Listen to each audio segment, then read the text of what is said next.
Hello everyone, it's me your travel back. ನನ್ನ ಚಾನಲಲ್ಲಿ ತಮಿಳಲ್ಲಿ ಇದ್ದ ಬೈಕ್ ನೋಡಿ ನಿಮಗೆ ಶಾಕ್ ಆಯಿತಾ? ಎಸ್, ಶಾಕ್ ಆಗಲೇಬೇಕಂತ ಹೇಳಿ a quick kind of review of this bike. That's all what I will be covering on this video.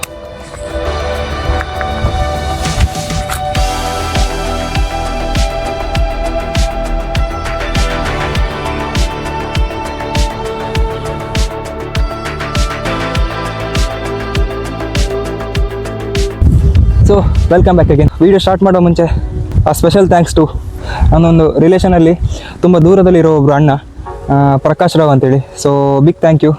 ಯಾಕಂದರೆ ಒಂದೆರಡು ದಿನಗಳ ಕಾಲ ಬೈಕ್ ಕೊಟ್ಟಿದ್ದಾರೆ, ರಿವ್ಯೂ ಮಾಡೋಕ್ಕೂ ಕೊಟ್ಟಿದ್ದಾರೆ, ಹಾಗೆ ನನ್ನ ಜೊತೆ ಒಂದು 2 ದಿನ ಈ ಬೈಕ್ ಇದೆ. ಸೊ ಚಿಕ್ಕ ವಯಸ್ಸಿಂದಲೇ ಹತ್ತತ್ರ ನನ್ನ ಕೈಗೆ ಯಾವಾಗ ಮೊಬೈಲ್ ಬಂತು, 11th ಸ್ಟ್ಯಾಂಡರ್ಡ್ PUC ಹೋಗ್ತಿದ್ದಿರ್ಬೇಕಾದ್ರೇ ನನಗೆ ಅದೊಂದು ಡ್ರೀಮ್ ಇತ್ತು, 390 ಓನ್ ಮಾಡಬೇಕಂತೇಳಿ. KTM Duke 390 ಅದು ನಾನಂತಲ್ಲ, ಹೆಚ್ಚಿನವರ ಬೈಕರ್ಸ್ ಡ್ರೀಮ್ ಆಗಿರುತ್ತೆ KTM 390 ಓಡಿಸ್ಬೇಕಂತೇಳಿ, ಅಥವಾ ಅವರು ಅದನ್ನು ಆ ಬೈಕ್ ಓನ್ ಮಾಡಬೇಕಂತೇಳಿ. ಆದರೆ ನನ್ನೊಂದು ವಿಶ್ ಕ್ಲಿಯರ್ ಆಗಿದೆ, ಓನ್ ಮಾಡಲಿಲ್ಲ, ಆದರೂ ರೈಡ್ ಮಾಡಲಿಕ್ಕೆ ಸಿಕ್ಕಿತು. ಅದು KTM 390 ಅಡ್ವೆಂಚರ್ X, ಅಡ್ವೆಂಚರ್ ಗಾಡಿ, not a Duke. But still KTM ಓಡಿಸ್ಲಿಕ್ಕೆ ಸಿಕ್ತ ಅಂತೇಳಿ ತುಂಬ ಖುಷಿ ಇದ್ದೀನಿ. ಹಾಗೆ ಇವತ್ತು ಈ ಒಂದು ವಿಡಿಯೋದಲ್ಲಿ ನನ್ನ ನಾಲೆಜ್ ಇದ್ದ ಪ್ರಕಾರದಲ್ಲಿ ಈ ಒಂದು ಬೈಕ್ನ ರಿವ್ಯೂ ಮಾಡ್ತೀನಿ. ಹಾಗೆ ನಾನೇನು ದೊಡ್ಡ ಮೋಟೋ ಬ್ಲಾಗರ್ ಅಲ್ಲ, ಅಥವಾ ನನಗೆ ತುಂಬ ಬೈಕ್ ಮೇಲೆ ನಾಲೆಜ್ ಇದ್ದದ್ದು ಆ ಥರ ಪರ್ಸನ್ ನಾನಲ್ಲ. ಸಣ್ಣ ಪುಟ್ಟ ಏನೆಲ್ಲ ನಾಲೆಜ್ ಇದೆ, ಅಥವಾ ನನ್ನ ಬೈಕ್ ಬಿಟ್ಟು ನನಗೆ ಏನು ಫೀಲ್ ಆಯಿತು, ಏನು ಡಿಸ್ಅಡ್ವಾಂಟೇಜ್ ಇದೆ, ಹಾಗೆ ಅಡ್ವಾಂಟೇಜ್ ಇದೆ, ನಾನೊಂದು ರೈಡ್ ಎಕ್ಸ್ಪೀರಿಯನ್ಸ್ ಅನ್ನೆಲ್ಲ ಈ ಒಂದು ವಿಡಿಯೋದಲ್ಲಿ ಕವರ್ ಮಾಡ್ತೀನಿ. So let's start the video. So here is the KTM 390 adventure X. ನಿಮ್ಮ ಮುಂದೆನೇ ನೋಡ್ಬೋದು ಎಷ್ಟು ಚಂದ ಇಲ್ಲಿ ನಿಂತ್ಕೊಂಡಿದೆ ಅಂತೇಳಿ. ಸೊ ಫಸ್ಟ್ ಪಾಯಿಂಟ್, ಎದುರಿದ ಪೋರ್ಷನ್ ಮಾತಾಡೋದಾದರೆ ಇಲ್ಲಿ ನೋಡ್ಬೋದು ಎಷ್ಟು ದೊಡ್ಡ ಹೆಡ್ಲೈಟ್ ಕೊಟ್ಟಿದ್ದಾರೆ ಅಂತ. ಇಲ್ಲಿ ನೋಡ್ಬೋದು LED, ನೀವು ಎಲ್ಲ ಲೈಟ್ಗಳೆಂತ ನೋಡ್ತೀರಿ ಈ ಬೈಕಲ್ಲಿ, ಎಂತ ನೋಡ್ತೀರಿ ಎಲ್ಲ LED. ಸೊ ಇಲ್ಲಿ ನೋಡ್ಬೋದು ಬಟರ್ಫ್ಲೈ ವಿಂಗ್ ಥರ ಒಂದು LED ಲೈಟ್ ಕೊಟ್ಟಿದ್ದಾರೆ. And KTM logo over here. And here is a wind screen. May be ಇದು ಅಡ್ಜಸ್ಟ್ ಮಾಡ್ಲಿಕ್ಕೆ ಆಗಲ್ಲ ಅಂತ ಅಂದ್ಕೊಳ್ತೀನಿ, ಎಲ್ಲಿಯೂ ಕ್ಲ್ಯಾಂಪ್ ಕಾಣಲ್ಲ ನನಗೆ ಅಡ್ಜಸ್ಟ್ ಮಾಡುವಂಥದ್ದು. These indicators LED indicators, as I said LED indicators ಕೊಟ್ಟಿದ್ದಾರೆ. ಆ್ಯಂಡ್ ಎದುರು ಪೋರ್ಷನಲ್ಲಿ ನಿಮಗೆ ಫೆಂಡರ್ ಕಾಣಲಿಕ್ಕೆ ಸಿಗಲ್ಲ, ಓನ್ಲಿ ಆ ಮಡ್ಗಾರ್ಡ್. ಈಗದ KTM ಮಾಡಲ್ ಅಥವಾ ಎಕ್ಸ್ಪಲ್ಸ್ ಬೇರೆಲ್ಲ ಅಡ್ವೆಂಚರ್ ಗಾಡಿಗಳಲ್ಲೆಲ್ಲ ನಿಮಗೆ ಫೆಂಡರ್ ಕಾಣಲಿಕ್ಕೆ ಸಿಗುತ್ತೆ, ಆದರೆ ಈ ಮಾಡಲಲ್ಲಿ ಫೆಂಡರ್ ಇಲ್ಲ. And here you can see the suspension, WP Apex suspension. And here you can see the tire, which is Maxxis tire. ಇದು ಮೇ ಬಿ ಸ್ಟಾಕ್ ಟೈರ್ ಇರಬೇಕು. ಆ್ಯಂಡ್ 190/19 ಸೆಕ್ಷನ್ ಟೈರ್ ಕೊಟ್ಟಿದ್ದಾರೆ. ನನ್ನ ಎಕ್ಸ್ಪಲ್ಸಲ್ಲಿ 21 ಇಂಚ್ ಟೈರ್ ಕೊಟ್ಟಿದ್ದಾರೆ, ಆದರೆ ಇದರಲ್ಲಿ 19 ಇಂಚ್. ಯಾಕಂದರೆ ಇದು ಮೇಯ್ನಾಗಿ ಟೂರಿಂಗ್ ಪರ್ಪಸ್ ಮಾಡಿರೋ ಗಾಡಿ. ನನ್ನ ಎಕ್ಸ್ಪಲ್ಸ್ ಪ್ಯೂರ್ಲಿ ಆಫ್ ರೋಡಿಗೆ ತಕ್ಕ ಮಾಡಿರೋ ಗಾಡಿ, ಹಾಗಾಗಿ ಸ್ವಲ್ಪ ದೊಡ್ಡ ಟೈರ್ ಕೊಟ್ಟಿದ್ದಾರೆ. ಇದರಲ್ಲಿ ಮಾತ್ರ 19 inch tyre. And this side, as you can see the knuckle guard, which is slightly broken. And here graphics ನೋಡ್ಬೋದು ಯಾವ ಥರ ಒಳ್ಳೆ ಕಾಣುತ್ತೆ ಅಂತೇಳಿ. KTM logo over here and 390 Adventure X. So guard, so ಇಲ್ಲಿ ನೋಡ್ಬೋದು ಫ್ಯಾನ್, ಡ್ಯುಯಲ್ ಫ್ಯಾನ್ ಇದೆ, ಈಚೆ ಒಂದು ಆಚೆ ಒಂದು ಫ್ಯಾನ್ ಇದೆ. ಈ ಸೈಡ್ ನೋಡ್ಬೋದು ಎಷ್ಟು ಉದ್ದಕ್ಕೆ ರೇಡಿಯೇಟರ್ ಕೊಟ್ಟಿದ್ದಾರೆ ಅಂತೇಳಿ.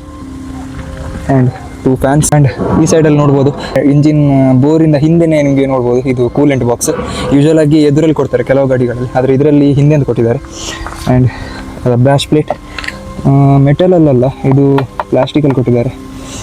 ಮೇಲೆದು ಸ್ವಲ್ಪ ಅದರ ಒಳಗಿರುವಂಥದ್ದು ಇದಿದೆ, ಮೆಟಲ್ ಇದಿದೆ, ಆದರೆ ಔಟ್ಸೈಡ್ ಪ್ಲಾಸ್ಟಿಕ್, ಫೈಬರ್ ಇದು ಬ್ಯಾಶ್ ಪ್ಲೇಟ್ ಕೊಟ್ಟಿದ್ದಾರೆ. ಒಂದು ಬ್ರೇಕ್ ಪ್ಯಾಗ್ ನೋಡ್ಬೋದು.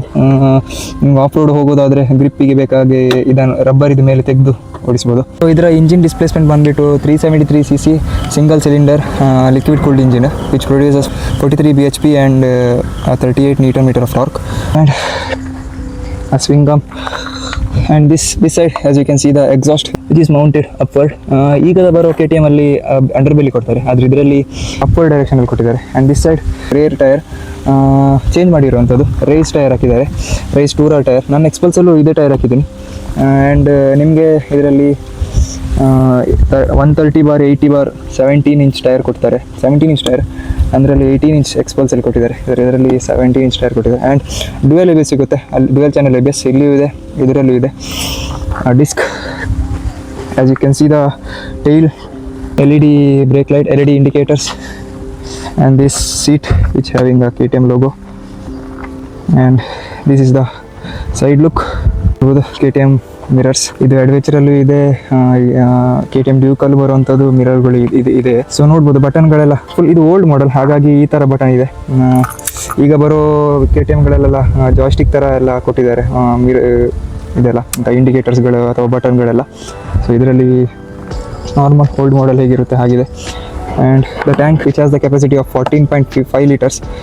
ಸೊ 14.5 ಲೀಟರ್ಸ್ ಟ್ಯಾಂಕ್ ಕೊಟ್ಟಿದ್ದಾರೆ. ಆ್ಯಂಡ್ ದ ಸೀಟ್ ಹೈಟ್ ಬಂದುಬಿಟ್ಟು 855 mm ಇದೆ. ನಮ್ಮದು ಎಕ್ಸ್ಪಲ್ಸಲ್ಲಿ 885 mm ಇದೆ, ಆದರೆ ಇದರಲ್ಲಿ 855 mm. ಆ್ಯಂಡ್ ಈ ಬೈಕಿದು ವೆಯ್ಟ್ ಬಂದುಬಿಟ್ಟು 177 kg. ನಂದು ಎಕ್ಸ್ಪಲ್ಸ್ 158 ಸಮಥಿಂಗ್ ಇದೆ. 150ಇಂದ 158 to 161 ಸಮಥಿಂಗ್ ರೌಂಡಲ್ಲಿದೆ KG ಬೈಕ್. ಇದು 177 kg ಇದೆ. ಇದು ಮೈಲೇಜ್ ಬಂದುಬಿಟ್ಟು 28-30 ಹತ್ರ ಕೊಡುತ್ತೆ ಪರ್ ಲೀಟ್ರಿಗೆ. ಸೇಮ್ ನಂದು ಎಕ್ಸ್ಪಲ್ಸ್ ಹೇಗೆ ಕೊಡುತ್ತೆ ಅಷ್ಟೇ. ಎಕ್ಸಾಸ್ಟ್ ಹಾಕಿ ಕಾರಣ, ನಾನು ಎಕ್ಸ್ಪಲ್ಸಲ್ಲಿ ಎಕ್ಸಾಸ್ಟ್ ಹಾಕಿ ಕಾರಣ ನನಗೆ ಸೇಮ್ ಮೈಲೇಜ್ ಕೊಡುತ್ತೆ. ಇದರ related 28 to 30 km/h per litre mileage ಕೊಡುತ್ತೆ ಇದು. ಆ್ಯಂಡ್ ಇದರ ನಾರ್ಮಲ್ ನಿಮಗೆ ಓಡಿಸೋದಾದರೆ ಖುಷಿಯಾಗುತ್ತೆ. ಹೇಗೆ 43 bhp ಪವರ್ ಪ್ರೊಡ್ಯೂಸ್ ಮಾಡುತ್ತೆ. ಆರಾಮ ಟೂರಿಂಗ್ ಮಾಡ್ಬೋದು. 6 ಗೇರಲ್ಲೆಲ್ಲ ಹೊಡ್ಕೊಂಡು ಆರಾಮ 150-160 ಪ್ಲಸ್ ಹೋಗ್ಬೋದು ಅಂತ ಅಂದ್ಕೊಂಡಿದ್ದೀನಿ. ನಾನು ಹೋಗಲಿಲ್ಲ ಇಷ್ಟವರೆಗೆ. ನಾರ್ಮಲ್ ಕ್ರೂಸಿಂಗ್ ಸ್ಪೀಡ್ ಒಂದು 100-120 ಆರಾಮ ಕ್ರೂಸಿಂಗ್ ಮಾಡ್ಬೋದು ಇದರಲ್ಲೆಲ್ಲ. ಹಾಗೆ ಇದೆಲ್ಲ ಪ್ರೋಸ್ ಕಡೆ ಇದ್ದರೆ ಮೇನ್ ಡಿಸ್ಅಡ್ವಾಂಟೇಜ್ ಏನಂದರೆ ವೈಬ್ರೇಷನ್, ತುಂಬ ವೈಬ್ರೇಷನ್ ಆಗುತ್ತೆ, ಫೀಲ್ ಆಗುತ್ತೆ ನಿಮಗೆ ತುಂಬ ವೈಬ್ರೇಷನ್. ವರಿಷ್ಠ ಎಲ್ಲ ತುಂಬ ಫೀಲ್ ಆಗುತ್ತೆ ವೈಬ್ರೇಷನ್. ಆ್ಯಂಡ್ ಕೂತು ಸ್ವಲ್ಪ ಬಂಪ್ ಪೇನ್ ಬರುತ್ತೆ. ಒಂದು 2 hours ಕಂಟಿನ್ಯೂಸ್ ರೈಡ್ ಮಾಡಿದರೆ ನಿಮಗೆ ಬಂಪ್ ಪೇನ್ ಬರುತ್ತೆ. ಅದೆಲ್ಲ ಯೂಶ್ವಲಿ ಇರುತ್ತೆ. ಸ್ಟಾಕ್ ಸೀಟಲ್ಲೆಲ್ಲ ಹಾಗೆ ಇರುತ್ತೆ ಪ್ರಾಬ್ಲಮ್. ಅದಕ್ಕೆ ಹೆಚ್ಚಾಗಿ ಕುಷನಿಂಗ್ ಸೀಟೆಲ್ಲ ಮಾಡ್ತಾರೆ ಕೆಲವರು. ಏನದರ್ ಥಿಂಗ್ ಡಿಸ್ಅಡ್ವಾಂಟೇಜ್ ಏನಂದರೆ ಎಲ್ಲ ಗಾಡೀಲಿದ್ದದೆ ಹೆಡ್ಲೈಟ್, ಲೈಟ್ ಒಳ್ಳೆ ಕಾಣಲ್ಲ, ವಿಸಿಬಿಲಿಟಿ ತುಂಬ ಕಮ್ಮಿ ಲೈಟಲ್ಲಿ.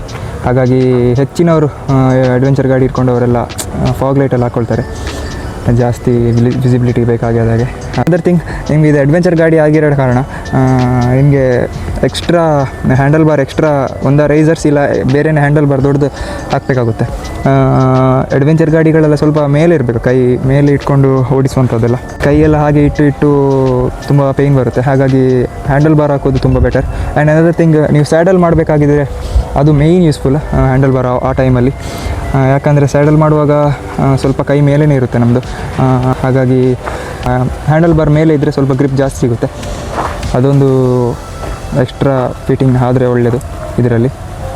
ಸೊ ಈ ಗಾಡಿದು ಫಸ್ಟ್ ಇಂಪ್ರೆಷನ್ ಬಂದುಬಿಟ್ಟು ನಂದು ಬೀಯಿಂಗ್ ಎಕ್ಸ್ಪಲ್ಸ್ ರೈಡರ್, ನಾನು ರ್ಯಾಲಿ ಓಡಿಸಿ ಅದು ತುಂಬ ಹೈಟಲ್ಲಿ ಕೂತ್ಕೊಳ್ತೀನಿ. ಇದರಲ್ಲಿ ಫಸ್ಟ್ ಟೈಮ್ ಕೂತ್ಕೊಳ್ಳುವಾಗ ನನಗೆ ಎಕ್ಸ್ಪಲ್ಸ್ ಸ್ಟ್ಯಾಂಡರ್ಡ್ ಹೇಗಿರುತ್ತೆ, ಯಾವ ಥರ ಸೀಟಿಂಗ್ ಪೊಸಿಷನಲ್ಲಿ ಇರುತ್ತೆ ಹಾಗೆ ಒಮ್ಮೆ ಫೀಲ್ ಆಯಿತು. ಫುಲ್ ಡೌನಲ್ಲಿ ಕೂತ್ಕೊಂಡಾಗೆ ಒಮ್ಮೆ ಫೀಲ್ ಆಯಿತು. ಆ್ಯಂಡ್ ಅದರಲ್ಲಿ ತುಂಬ ಇಟ್ಟಿದೆ ಎಕ್ಸ್ಪಲ್ಸಲ್ಲಿ, ಹಾರ್ಸ್ ಕೂತ್ಕೊಂಡಾಗೆ ಅದರ ಮೇಲೆ ಕೂತ್ಕೊಂಡಾಗೆ ಫೀಲ್ ಆಗುತ್ತೆ. ಸೊ ಇದಾಗಿತ್ತು ನನ್ನ ಒಂದು small kind of review, quick review ಅಷ್ಟೇ. ಈ ಒಂದು ರಿವ್ಯೂ ಇಲ್ಲಿಗೆ ಕಂಪ್ಲೀಟ್ ಮಾಡಿದ್ದೀನಿ. I hope you like this video. If so like the video and subscribe the channel if you haven't.